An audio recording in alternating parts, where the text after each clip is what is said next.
és una comprovació, no?, que el món de la ciència ara està començant a fer, però que totes les cultures mil·lenàries espirituals ja hi havien com arribat a Fins ara era això. màgia i ara comença a ser una cosa científica. Exacte. Ara està molt bé perquè s'estan trobant espiritualitat i ciència. Aquesta visió quàntica agafa, no?, tots aquests coneixements de la física quàntica que ens serveixen molt com per explicar de forma científica o de forma més nombrable el que ja d'alguna forma sempre s'ha intuït. El que he seguit és l'enfoc quàntic de la Maya Schutze i ja quan la vaig conèixer vaig quedar com molt impressionada. Per explicar les quàntiques parteixo de les familiars, perquè en realitat, clar, les quàntiques neixen de les familiars, per tant les inclouen, no? Si les constel·lacions són una via terapèutica que va a buscar l'origen inconscient d'allò, no?, que li està passant a la persona, sigui un símptoma, un bloqueig, més enllà de la causa aparent, hi ha un origen inconscient. Pròpia vida, tot el que és sistèmic o familiar del nostre origen, vides passades. Tot això seria, clar, des d'una visió lineal del temps. El nostre passat d'infantesa, el nostre passat familiar, les vides passades.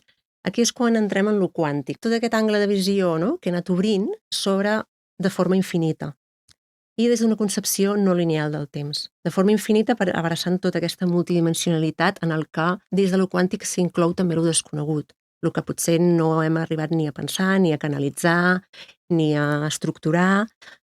Potser no hi arribarem mai perquè al final la ment és finita. O sigui, ens obrim aquesta infinitud i aquest camp desconegut que no podem pensar però sí que podem sentir.